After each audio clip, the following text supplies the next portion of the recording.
어렵거나 힘든 일을 당하게 되면 사람은 마음이 가난해집니다. 심령이 가난해집니다. 가난한 심령은 하나님을 잘 의지할 수가 있습니다. 그러나 반대로 살만하고 또 평안이 찾아오면 사람은 곧 그 마음이 원래대로 돌아가고자 하는 죄성을 가지고 있습니다. 그래서 진정한 믿음이라는 것은 힘들거나 또 어려울 때뿐만이 아니라 또 평안하고 또 큰일이 없거나 아무런 어려움이 없을 그때에도 하나님을 온전히 의지하고 살아가는 그 모습을 통해서 그 사람이 참 진정한 믿음의 사람이다라고 증거가 될 수 있을 것입니다. 오늘 아합의 모습을 통해서 아합의 마음을 우리가 바라보게 됩니다. 그는 두 번의 아람과의 전쟁을 통해서 가난한 마음이 되었고 또 그 가운데 하나님의 은혜를 입어서 전쟁에서 승리하게 되었습니다. 그런데 이제 전쟁이 끝나고 평화가 찾아왔을 때 그는 곧 그 마음이 돌변하기 시작합니다. 오늘 본문은 바로 이 아합의 그 마음이 어떠함을 우리에게 보여주고 있습니다. 그는 이제 마음이 편안해졌고 이제 하나님을 떠나서 자신의 기쁨을 쫓아 살아가는 모습으로 나아가고 있습니다. 그는 다시 또 타락하기 시작했고 하나님을 멀리 떠나가기 시작했습니다. 그리고 이제는 유흥을 즐기며 또 죄악 가운데 빠져들고 있습니다. 그러던 와중에 집 근처에 있는 나봇의 포도원을 바라보게 되었습니다. 그리고 그것을 차지하고 싶어지는 그런 마음이 들었습니다. 아마 그 곳을 차지해서 자신의 유흥지로 삼으려고 했지 않을까 생각이 듭니다. 전쟁 이후에 또 자신의 삶을 누리고 또 평화를 누리는 것을 누가 뭐라고 하겠습니까? 그런데 오늘 성경이 이 나봇의 사건을 통해서 말하고자 하는 것이 무엇일까요? 바로 그의 믿음의 상태를 보여주고자 하시는 것입니다. 오늘 그는 나봇을 찾아가서 그의 밭을 달라고 요구합니다. 2절 말씀 우리 다 같이 읽겠습니다. 시작. 아합이 나봇에게 말하여 이르되 내 포도원이 내 왕궁 곁에 가까이 있으니 내게 주어 채소밭을 삼게 하라. 내가 그 대신에 그보다 더 아름다운 포도원을 내게 줄 것이요 만일 내가 좋게 여기면 그 값을 돈으로 내게 주리라. 겉으로 볼 때는 아무런 문제가 없습니다. 정당하게 돈을 주고 아니면 더 좋은 밭을 주겠다라고 말하고 있는 겁니다. 아무런 문제가 없어 보이죠. 그런데 이 나봇의 반응은 어떻습니까?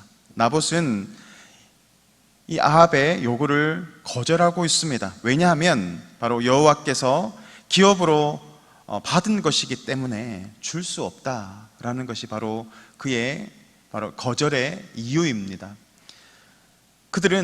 이스라엘 백성들은 하나님께 기업을 받습니다. 그리고 받은 기업을 조상들에게 물려받아서 또 다음 세대들에게 물려주어야 하는 책임을 가지고 있습니다. 이것은 매매될 수가 없고 또 만약에 힘들거나 또 어려운 일이 있다면 자신의 친족들에게 팔아야 하고 또 그것이 안 된다면 어쩔 수 없겠지만 또 나중에는 희년이 되면 다시 그것을 되돌려 받게 됩니다. 그러니까 이것은 바로 자신의 소유가 아니다라는 것을 보여주는 겁니다. 하나님의 백성들은 청지기로 부름을 받았습니다. 청지기로 부름을 받았다는 것은 무슨 의미입니까? 우리의 소유가 우리의 것이 아니다라는 것을 인정해야 한다는 것입니다. 우리의 가족도 우리의 자녀도 나에게 주신 직분도 사명도 다 우리의 능력으로 받은 것이 아니라 하나님께서 우리에게 맡겨주신 것입니다. 그러므로 우리가 자랑할 것이 없고 또 그것을 소유하기 위해서 몸부림칠 필요가 없습니다. 우리가 해야 할 것은 우리에게 주셨던 그 소명의 자리 또 직분의 자리를 믿음으로 잘 감당하고 또 그 열매를 하나님께 올려 드리는 것입니다.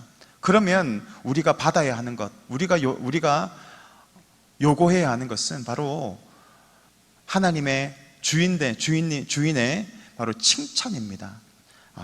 착하고 충성된 종아 잘하였도다 라고 한 칭찬받는 것, 그것이 바로 우리가 바라여야 하는 것이지 않겠습니까? 그리고 그 칭찬과 함께 내가 너에게 이 상급을 주노라 하는 바로 주인의 그 상급을 바라보는 것, 그것이 바로 청지기가 나아가야 하는 모습입니다. 그런데 오늘 아합은 어떻습니까? 그는 왕이었습니다. 그런데 그가 잘나서 왕이 된 것이 아니지 않습니까? 하나님께서 그를 선택해 주셨고 또 그를 이스라엘의 왕으로 세워주셨습니다. 그렇다면 이 청지기로서 그는 바로 자신의 왕이신 하나님을 섬겨내야 했고 또 이스라엘 백성들을 하나님께로 잘 인도해 나가야 하는 것, 그것이 바로 아합에게 주셨던 사명입니다. 그런데 아합은 그것을 놓쳐버리고 맙니다.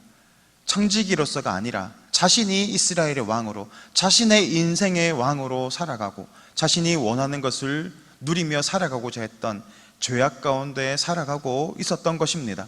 오늘 본문의 말씀을 통해서 아합의 마음의 상태를 우리는 바라보게 됩니다. 우리의 삶의 주인은 우리가 아닙니다. 우리의 삶의 주인은 하나님이시고 하나님을 위해서 우리가 살아갈 때 그것이 바로 우리의 삶의 이유가 되는 것이고 또 사명이 되는 것입니다.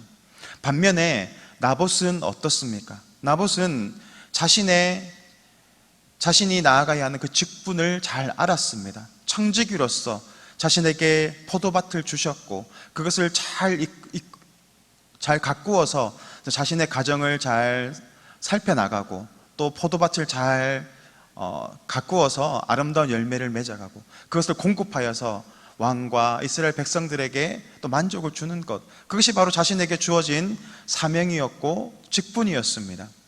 왕이 그에게 돈을 많이 주겠다, 더 좋은 밭을 주겠다라고 해도 그는 굽히지 않았습니다. 하나님을 의식했기 때문입니다. 그리고 왕이라는 높은 사람이 그에게 요구한다 할지라도 더 높으신 하나님을 바라볼 수 있는 믿음을 가졌던 것이 바로 나봇이었음을 우리는 바라보게 됩니다. 그가 그렇게 믿음을 지켰고 하나님의 뜻대로 살아갔을 때 그가 받았던 것이 무엇입니까? 상급이 아니었습니다. 그가 받았던 것은 억울한 일을 당하는 것이었고 결국 비참하게 죽음을 당하는 것이었습니다. 이해가 잘 되지 않지 않습니까?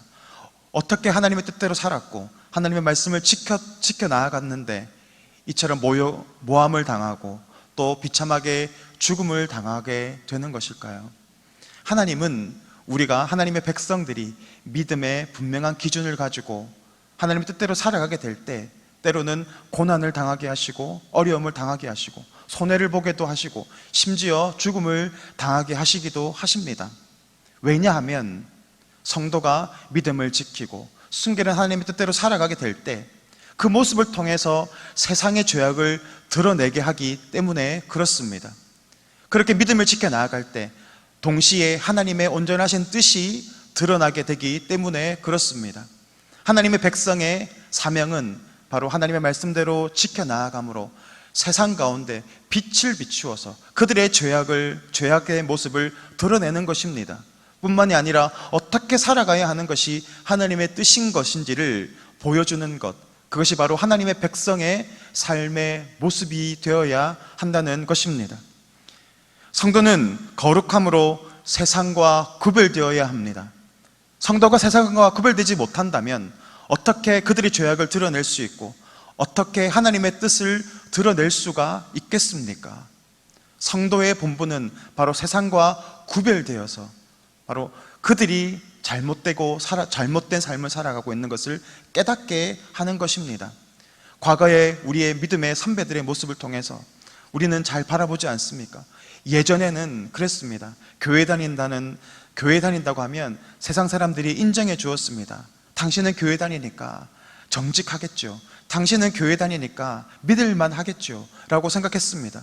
그래서 많은 사람들이 그들의 삶을 바라보면서 나도 당신이 믿는 하나님을 믿고 싶겠다 라고 해서 교회에 나온 사람들이 참 많았지 않습니까? 오늘 나봇이 하나님의 뜻대로 살아가고 그가 모함을 당하고 죽임을 당하는 그 모습을 통해서 어떻습니까? 아합과 또 이세벨의 그 죄악이 드러나고 있지 않습니까?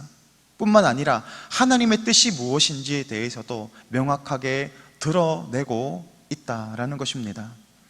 우리의 온전한 삶을 통해서 하나님의 나라와 그의 뜻을 드러내야 하는 것, 그것이 바로 우리의 사명인 줄 믿습니다. 우리가 하나님 뜻대로 살아가게 될 때 그럴 때 세상을 비춰나가고 또 하나님이 우리를 얼마나 사랑하시는지를 우리 삶 가운데서 드러내는 것, 그것이 바로 우리에게 요구하시는 하나님의 뜻인 줄 믿습니다. 예수님은 의의 핍박을 통하여서 의의 이 핍박받는 것을 복이 있다라고 하셨습니다. 왜냐하면 우리가 믿음으로 살아갈 때 받는 이 핍박이 바로 하나님의 그 뜻을 잘 드러내 주기 때문입니다. 그러므로 오늘도 우리가 믿음으로 살아가게 될 때 때로는 고난당하고 때로는 어려운 일을 당할 수도 있고 또 손해를 보게 될 수도 있습니다. 그렇지만 그렇게 우리가 믿음으로 살아가면 하나님이 우리의 의의 고난을 기뻐하시고 우리의 모습을 통하여서 하나님의 온전하신 뜻을 드러내실 것입니다.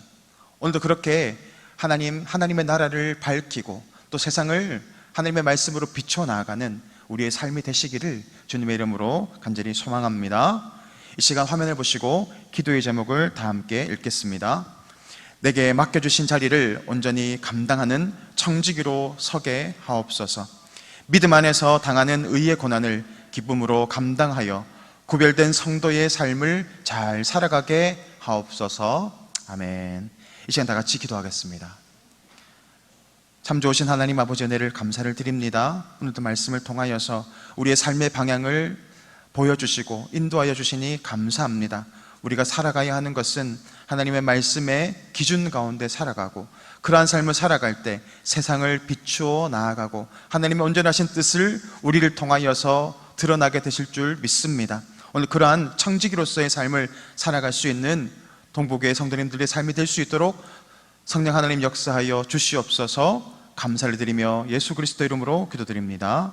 아멘.